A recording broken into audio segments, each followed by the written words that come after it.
রাদিয়াল্লাহু আনহু হযরত ওমর ফারুক হুজুরের হাতটা ধরলেন। হযরত ওমর ফারুক হুজুরকে উপদেশ দিতে লাগলেন, ও আল্লাহর নবী সাবিক ও খলিফাতুল মুসলিমিন, আজকে আপনি খলিফা নির্বাচন হয়েছেন, আপনি আল্লাহর নবীর মাসনাদে বসেছেন, যে জায়গায় আল্লাহর নবী ছিলেন, যে দায়িত্বটা আল্লাহর নবী বহন করেছেন, ওই দায়িত্বটা আপনি নিয়েছেন। আপনাকে আমি বলছি, আপনি কেবল দুনিয়াকে প্রাধান্য দেবেন তা নয়, আখিরাতকেও আপনাকে প্রাধান্য দেওয়া লাগবে।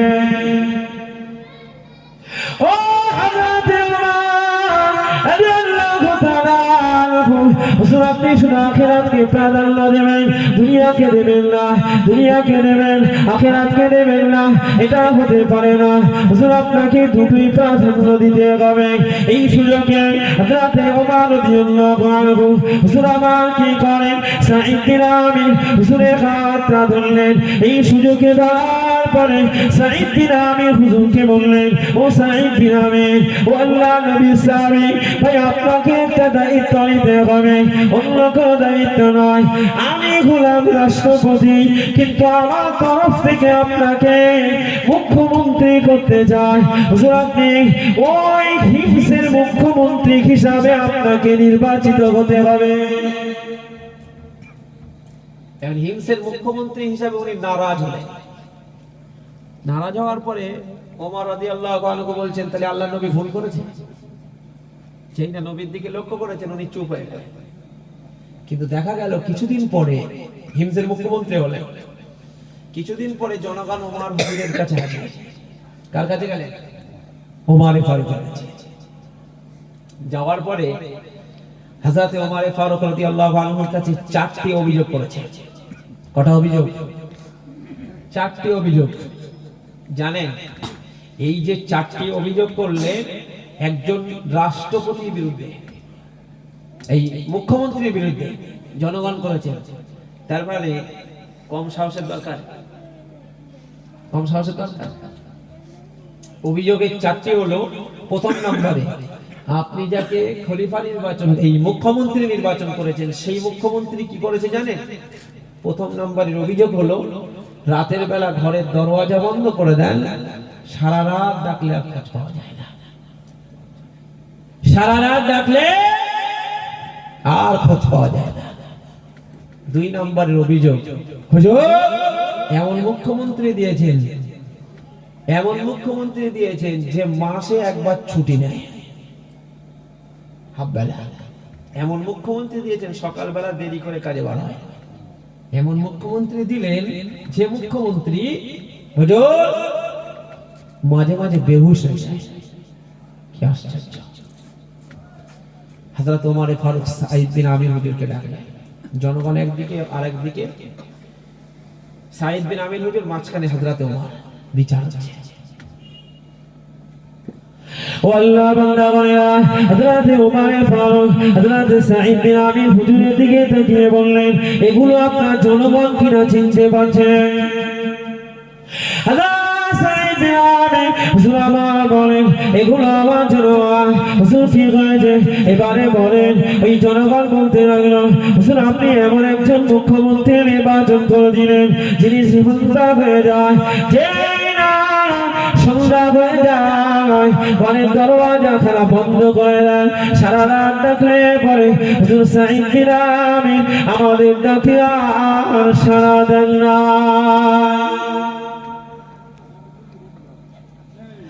আল্লাহ নবী সাবিক হযরত ওমর ফারুক সাঈদ বিন আমির হুজুরের দিকে তাকিয়ে বলেন, ও সাঈদ বিন আমির, এই যে জনগণ বিরুদ্ধে অভিযোগ করলো, এটা সত্য না মিথ্যা? এটা সত্য না মিথ্যা? হযরত সাঈদ বিন আমির হুজুর বলেন, ও আমিরুল মুমিনিন, ও হযরত ওমর, জনগণ যে আমার বিরুদ্ধে যে নালিশটা করেছেন, হুজুর যে অভিযোগটা করেছেন, এই অভিযোগটা অতি সত্য অভিযোগ। ও সাঈদ বিন আমির, রাতের বেলা কি ঘুমিয়ে যান? রাতের বেলা কি ঘুমিয়ে যান? এমন ঘুমান, এমন ঘুম যান যে ঘুমে আপনার ঘুমটা ভাঙে না। জনগণ আপনার দরওয়াজায় বানিয়ে দিলে, আপনার দরওয়াজায় গিয়ে ডাকলে পরে তাদের গলার আওয়াজ আপনার কানে শোনা যায় না। আপনি ঘুমিয়ে পড়েন, আপনি কেমন ঘুমান। আল্লাহ নবী সাহাবী হযরত সাঈদ বিন আমির হুজুর আমার জানাবে বলেছিলেন, ও হযরত উমর, হুজুর আমি ঘুমাই না, হুজুর আমি ঘুমাই না। কি করেন? ঘুমানো তো কি করেন? ঘুমান জানলে তো কি করেন? হযরত ওমর ফারুকের দিকে তাকিয়ে বলেন, হুজুর আমি কি করি এটা বলতে পারবো না, জনগণের কাছে বলতে পারবো না, হুজুর এটা আমি গোপন রাখতে চাই। হযরত ওমর ফারুক বলেন, জনগণ তো শুনবে না, আপনি কি করেন সেটা বলেন, জনগণ আপনার থেকে পরিষেবা পায় না গো। সারা রাত ধরে ডাকলে পরে আপনি ডাকে সাড়া দেন না, ঘুমান না তো কি করেন? নিরুপায় অবস্থায় হযরত সাঈদ বিন আমির হুজুর আবার বলেন, ও হযরত ওমর, হুজুর আমি বলতে চাইছিলাম না, তবুও জনগণের দিকে তাকিয়ে আমাকে বলতে বাধ্য হচ্ছে, হুজুর আমি বলতে বাধ্য হচ্ছে। রাতে আমি ঘুমাই না, রাতের বেলা হুজুর আমি নিদ্রায় থাকি না। ও হযরত ওমর, সারাটা দিন আমি সকাল হয় জনগণের কাজে, রাষ্ট্রের কাজে বেরিয়ে যায়। হুজুর রাষ্ট্রের কাজে যখন বেরিয়ে যায়, হুজুর যেই না সন্ধ্যা হয়ে যায় আমি বাড়িতে ফিরি, হুজুর দরওয়াজা খানা বন্ধ করে দিই, দরওয়াজা খানা বন্ধ করে দিয়ে সারা রাত ধরে আমি অন্য কিছু করি নাই, আমি ঘুমিয়ে যাই নাই। সারাটা দিন জনগণের জন্য আমার সময়টা চলে যায়, আমি আমার রবের জন্য কিছুই করতে পারি না, হুজুর আমি রবের জন্য কিছু করতে পারি না। ও হযরত ওমর, আমি ঘরের দরওয়াজা খানা বন্ধ করে দিয়ে আমি সারাটা রাত আমার রবের জন্য নির্ধারণ করে রেখেছি। সুবহানাল্লাহ। রাতটা রবের জন্য। কেমন ইবাদত, জনগণের আওয়াজ কানে পৌঁছায়নি।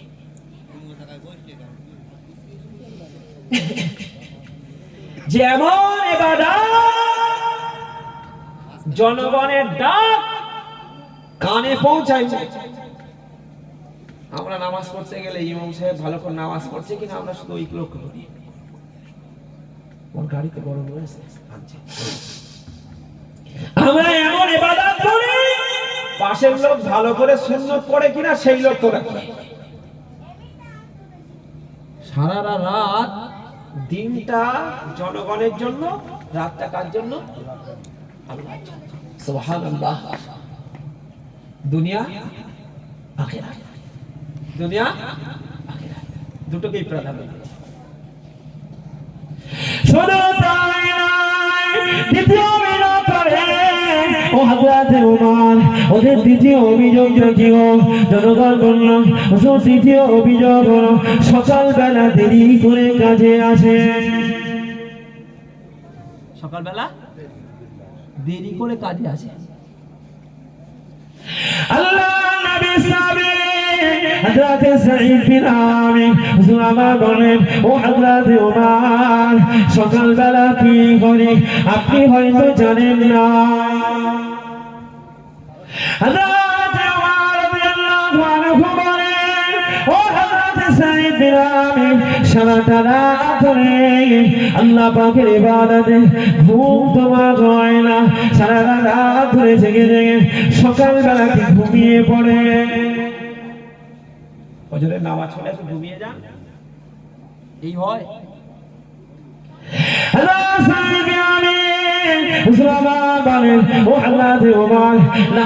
সকালবেলায় ঘুমিয়ে যাই নাই। কি করেন গো?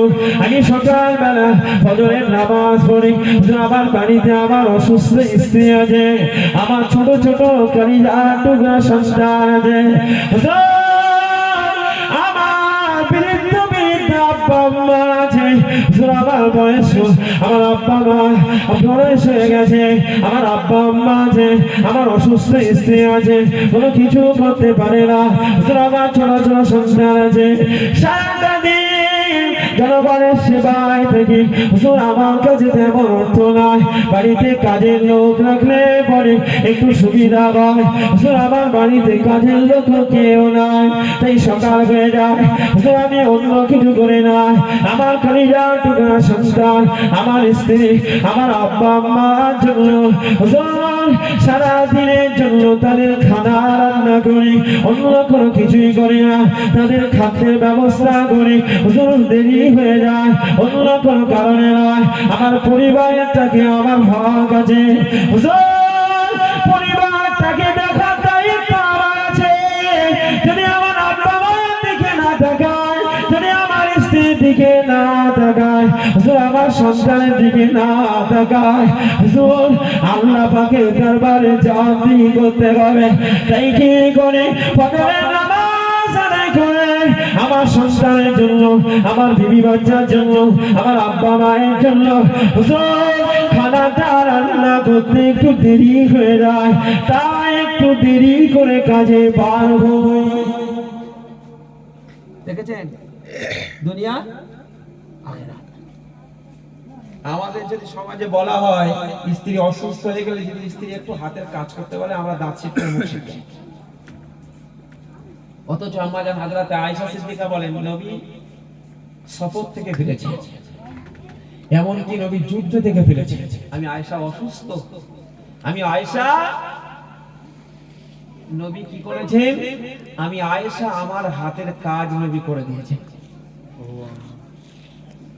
কে করেছে? নবী করেছে। আর আজকে আমাদের করতে অসুবিধা। 3 নম্বরের অভিযোগ কি ছিল? মাসে একদিন